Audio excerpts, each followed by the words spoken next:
Hold on. They can't hear me. They can't see me. Good evening, YouTube family. Good evening. Good evening. Thank you for joining me.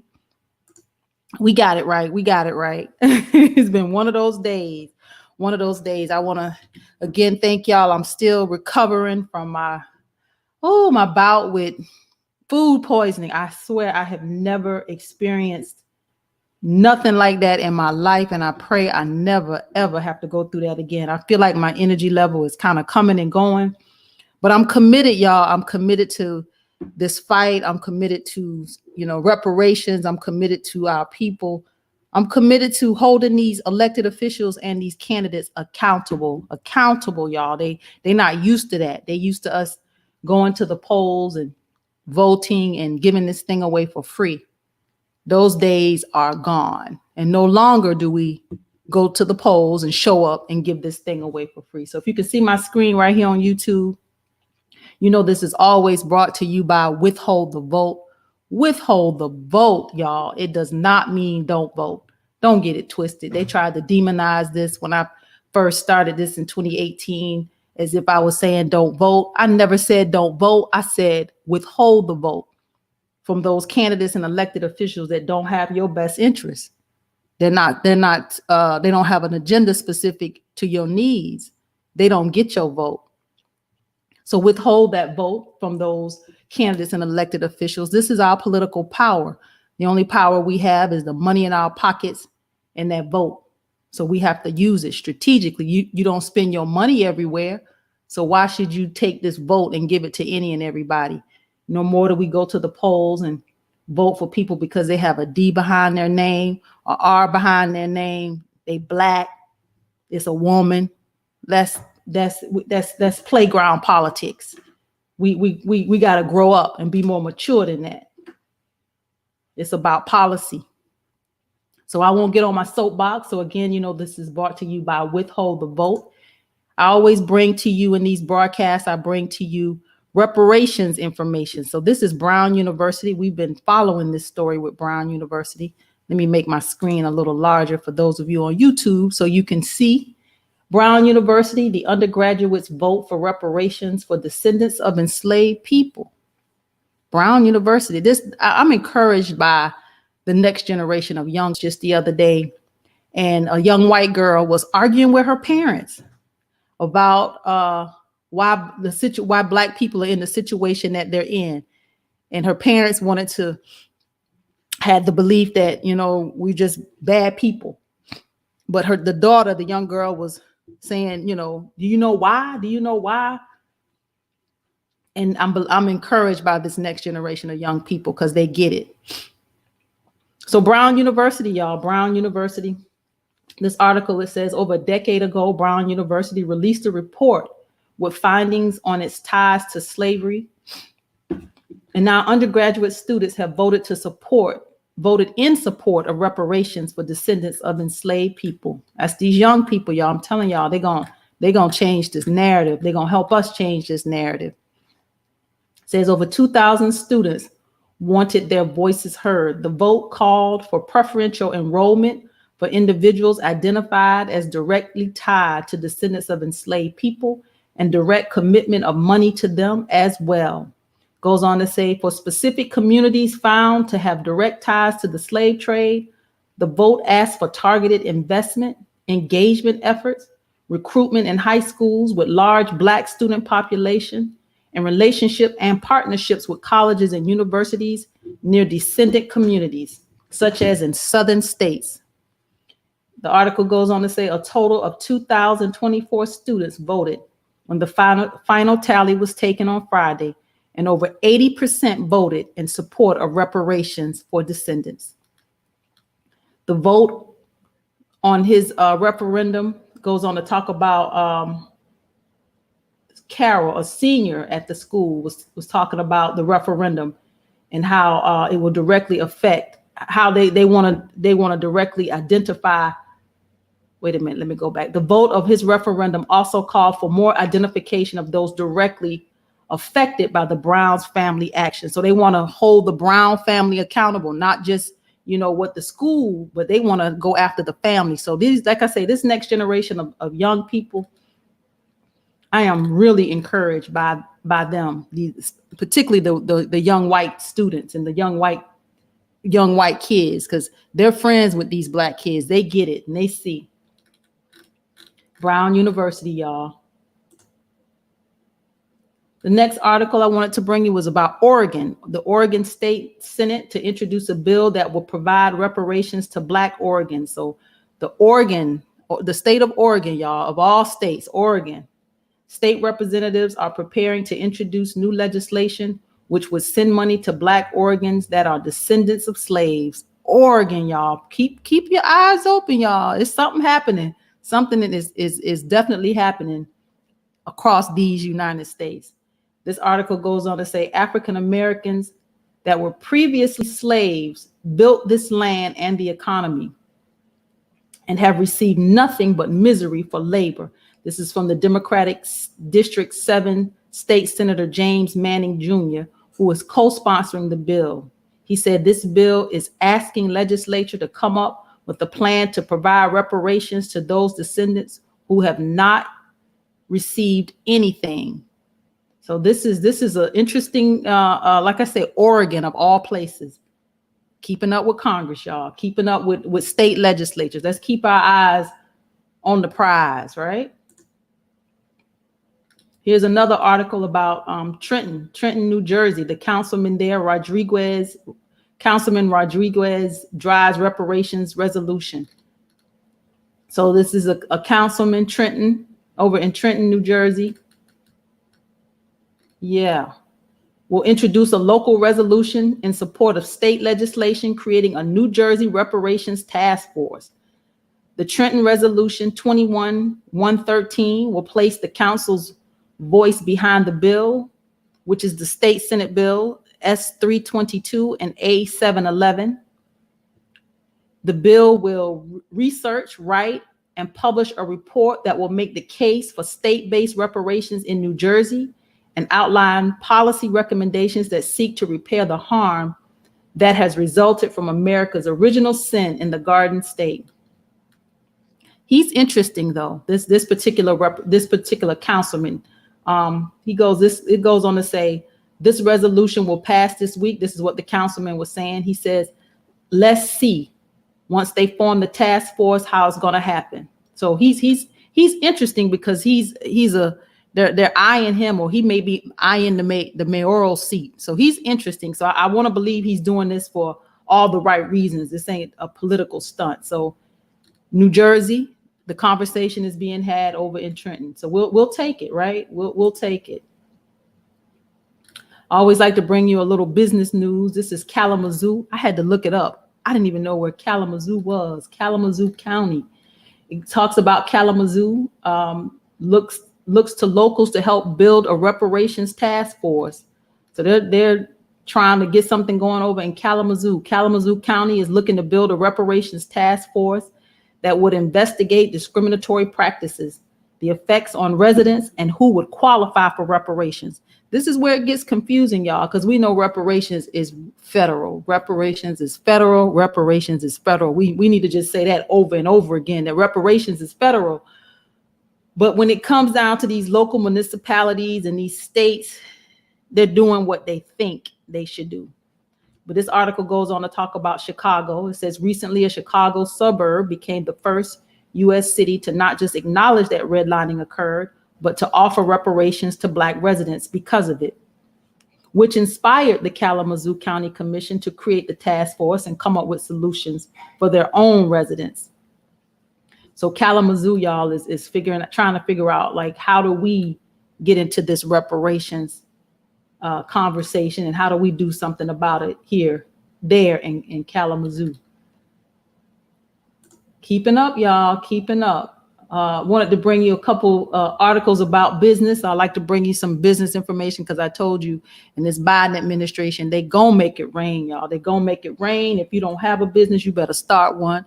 If you're not, part of a nonprofit, you better align yourself with one. Because I'm telling you, this Democratic Biden administration, the money is coming down the pike and you need to be in position. So this article is about Hennessy. I know a lot of Black folks drink Hennessy, so I thought this was interesting. This Hennessy is investing $1 million in funding to champion Black entrepreneurs. They should. Black folks drink a lot of Hennessy, so yeah, they should, right? They should. So Hennessy has partnered with the Marcus Graham Project to launch the Never Stop, Never Settle Society. It's a holistic growth accelerator to ensure a more equitable landscape for Black entrepreneurship. So Hennessy is putting some money where their mouth is. Applications for the accelerator open on Tuesday, April 6th. Tuesday, April 6th, y'all. The applications are opening up, and qualified applicants with early stage ventures that have a potential to reshape the world through social impact will be awarded $50,000 in grants. In addition to cash, those who are accepted will also receive scheduled access to Moet Hennessy's content studio, educational programming, and mentorship to help advance their startup and business projects. So Hennessy, y'all, look it up. I'll actually put the link in the description of this particular broadcast, because Hennessy owe it back, right? As much Hennessy as Black folks done drank. Thank you, Hennessy. We'll take it. One more article: nonprofits to help Black entrepreneurs in the Waterloo Cedar Falls area. This is Iowa, Waterloo, Iowa. It says every year the Waterloo Cedar Falls area is ranked one of the worst places for Black Americans. My God. Every year, the Waterloo Cedar Falls area is ranked one of the worst places for African Americans. That's according to the 24/7 Wall Street, which ranks cities based on things like unemployment, income, home ownership among Black people. The Black Business Entrepreneur and Accelerator Program is working with the University of Northern Iowa, to provide classes and opportunities specifically for Black entrepreneurs. So if you know anybody in Iowa, some Black folks in Iowa, let them know that the University of Northern Iowa is to provide classes and opportunities for those that need it. And let's get these businesses off the ground, because that's how we're going to save ourselves, our own businesses, y'all. Of course, like I tell you, this is brought to you by Withhold the Vote, where we're harnessing our political power. We hold our elected officials and our candidates accountable. If you have not gone to the website, please go to the website, y'all. It's withholdthevote.org, withholdthevote.org. Be a part of what we're doing. This is the work. This is the grassroots, behind the scenes. We get our hands dirty. We're figuring it out. This is where we actually do the work. Join us, support us, be a part of what we're doing, y'all. So let's dive into the bills. Keeping up with Congress, y'all. Keeping up with Congress. Yesterday, we looked at the U.S. Senate bills. Today, we're looking at House bills. House Bill 776. 776 is the drop box Access Act, the Dropbox Access Act. This bill requires each state to provide in each county secure drop boxes at which individuals may drop off their completed absentee ballots for federal elections, y'all. This is Representative Scanlon, Mary Gay Scanlon, a Democrat out of Pennsylvania. She says in this bill specifically, the bill requires these drop boxes to be, number one, available 45 days before the election. Y'all, election security, y'all. They want them 45 days before the election. These boxes need to be out. They need to be, number two, accessible to individuals with disabilities and individuals with limited proficiency in the English language. Number three, accessible by public transit. You know, they try to put them in places where if you ride the bus or you take any kind of public transit, that you can't get to it. Number four, available during all hours of the day, all hours of the day. And number five, located in all communities within the county, including rural communities and on tribal lands. So this is where she's trying to make sure that these drop boxes you have access to drop off your absentee ballot when you vote. This is HR 776. HR 777, HR 777. I like those three numbers, y'all. Protecting Our Election Workers Act of 2020. Protecting Our Election Workers Act of 2020 is actually introduced in this Congress, the 117th Congress, but seems to be something that was probably already introduced and she's bringing it back.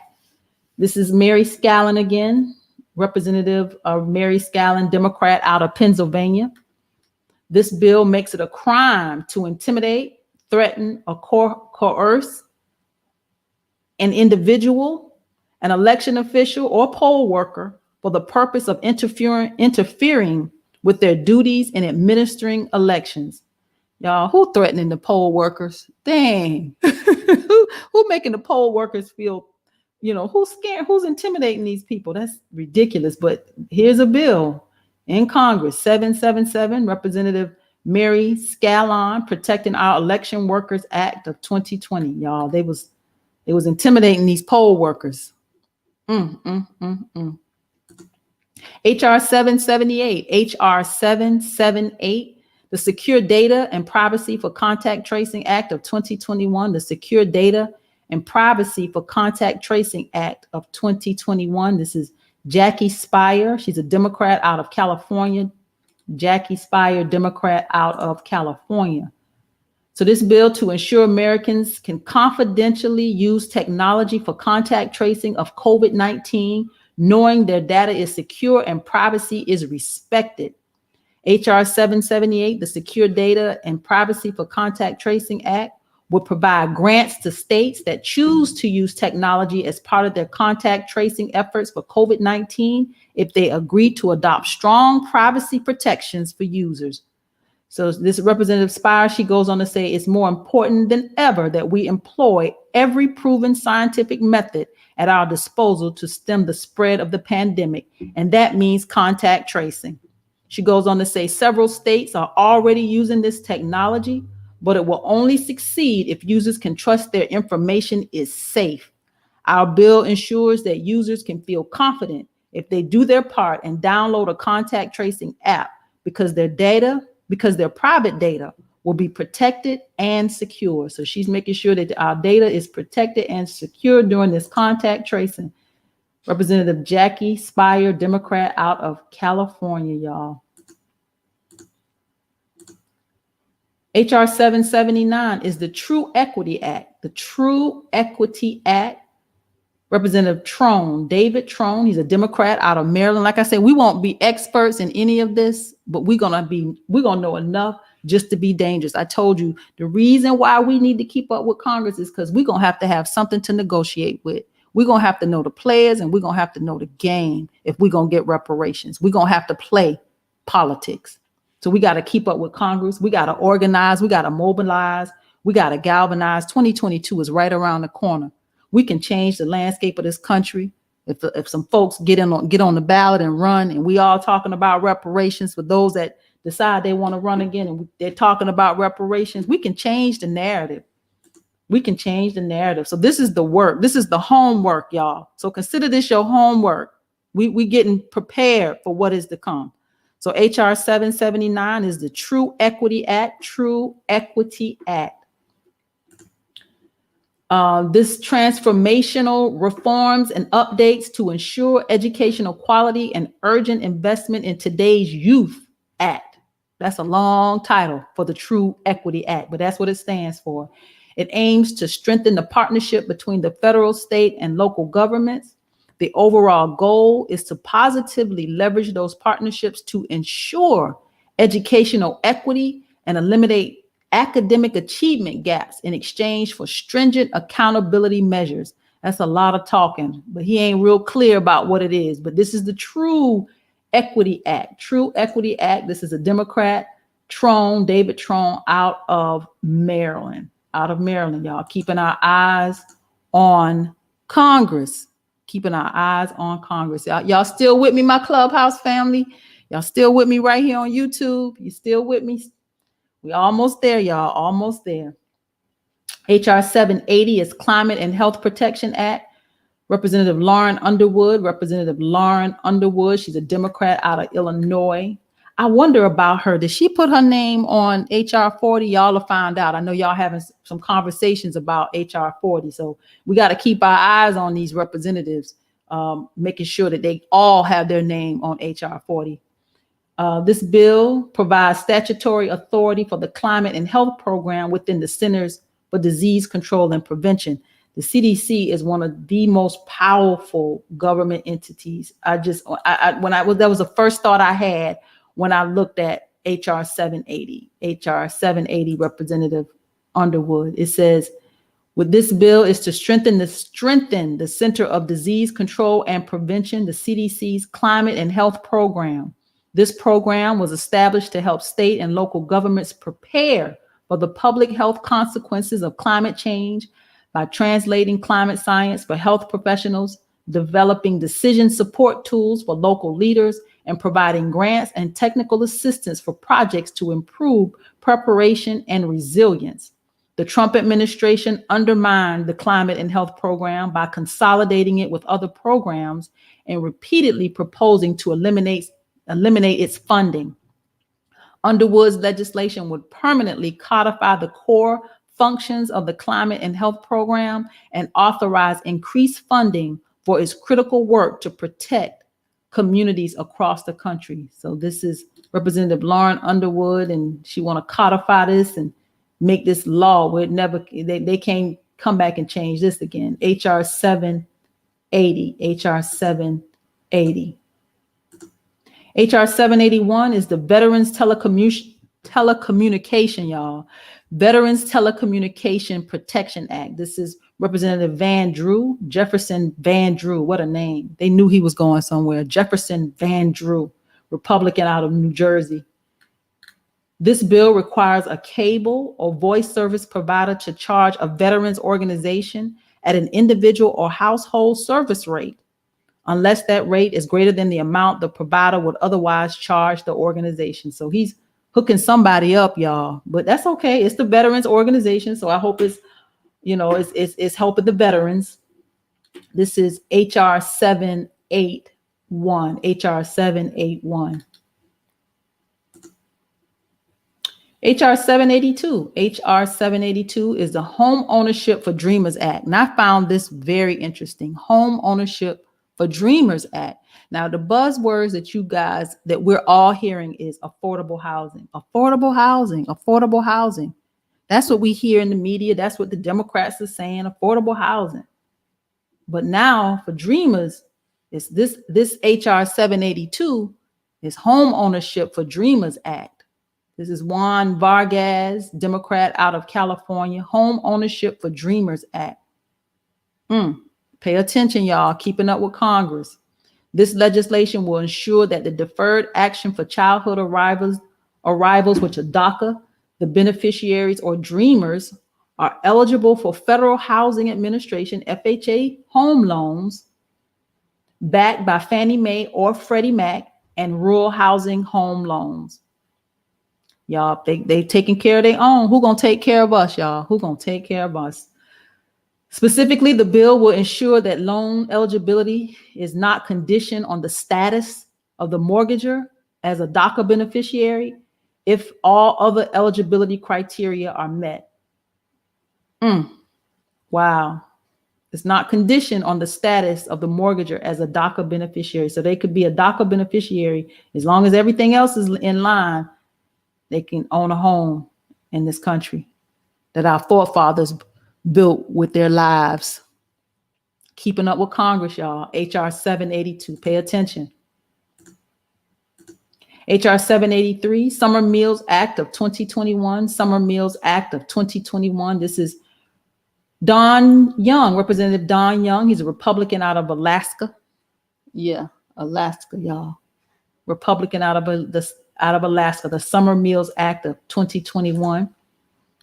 It's a bipartisan bill to fight childhood hunger by expanding access to summer meal programs in Alaska and across the country. The Summer Meals Act helps strengthen the childhood nutrition by cutting red tape for local organizations, serving summer meals, and expanding the availability of meals and snacks to students outside of normal school hours.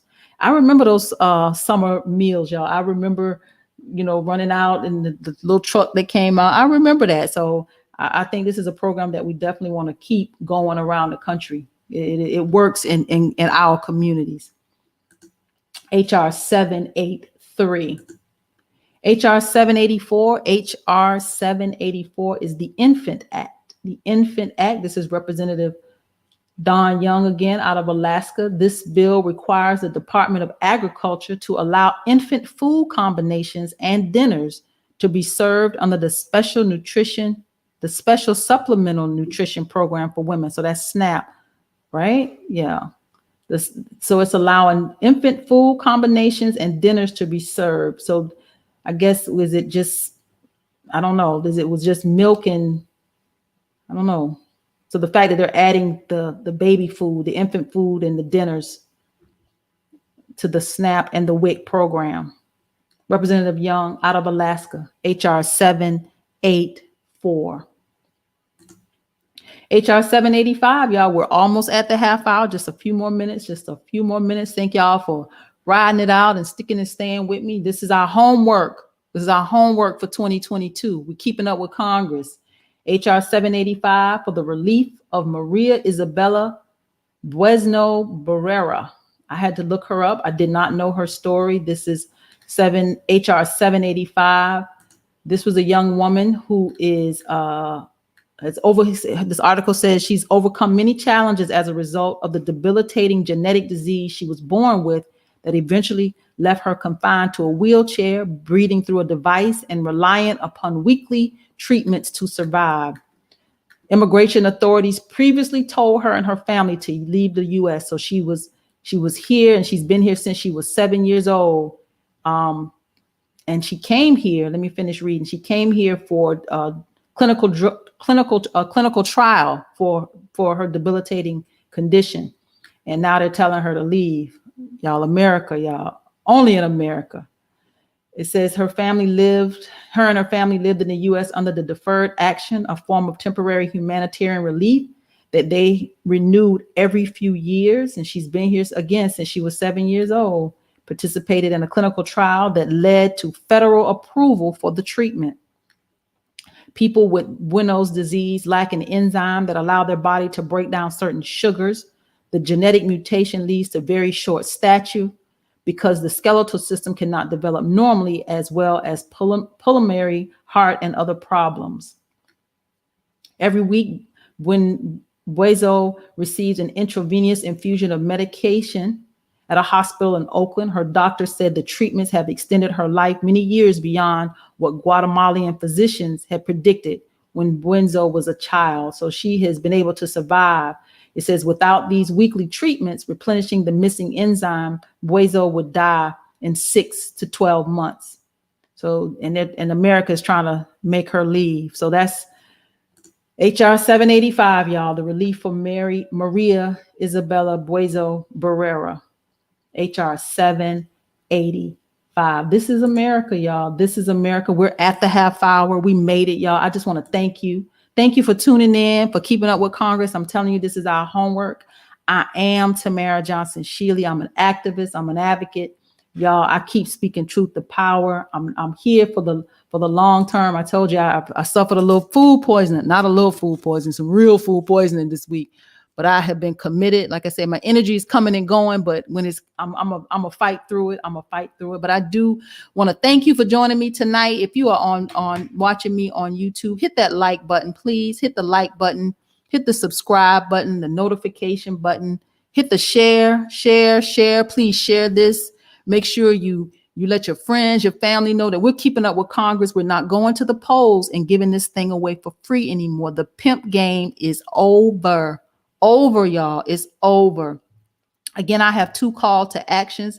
If you see the screen here, hb541.net, hb541.net. I need you to hear me, y'all. Hear me. This is Georgia's call for reparations. Georgia has some painful history. I'm going to read to you what it says on the site for those of you that are listening on Clubhouse. Georgia has some painful history that has never been reckoned with. This painful history to this day still affects Georgians who are descendants of slavery. HB 541 is monumental legislation that creates a commission to recommend appropriate remedies. HB 541 is an opportunity for Georgia to turn pain into progress that will benefit all Georgians.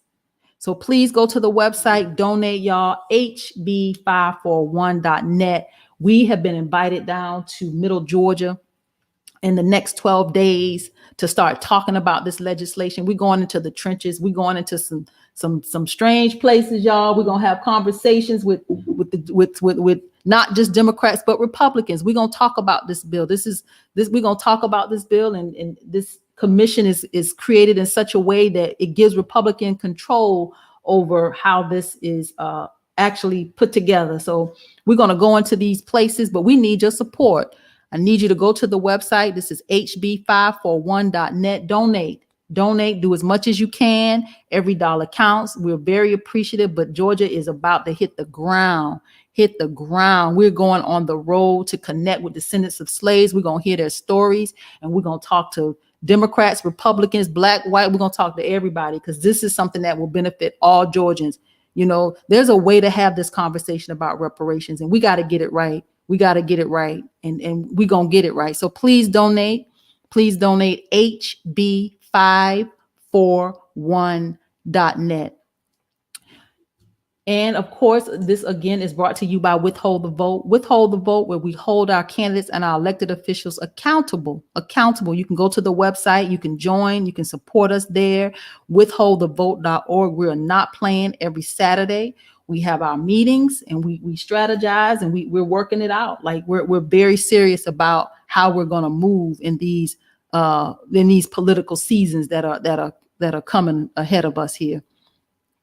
If you want to just donate and make a little something on the Cash App, you can hit us up. It's the Tamara for Georgia. It supports the broadcast, all the broadcasts that we do. So if you want to hit us up on Cash App, it's the Tamara for Georgia. THE Tamara for Georgia on Cash App. Support the broadcast. Again, thank you for joining me tonight. Please share this.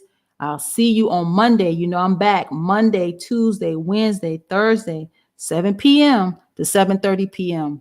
Eastern Standard Time. For my West Coast family, that's 4 o'clock your time. Every Monday, Tuesday, Wednesday, and Thursday. Thank you, everybody. Y'all have a great weekend. Make sure you tune in on Saturday at 11 a.m. Eastern. We'll be live again, where we're actually interviewing the Republican primary challenger of Brian Kemp. It's going to be a good one, y'all. It's going to be a good one. That's this Saturday at 11 a.m. But I will definitely see you back with Keeping Up with Congress on Monday. Y'all have a wonderful weekend.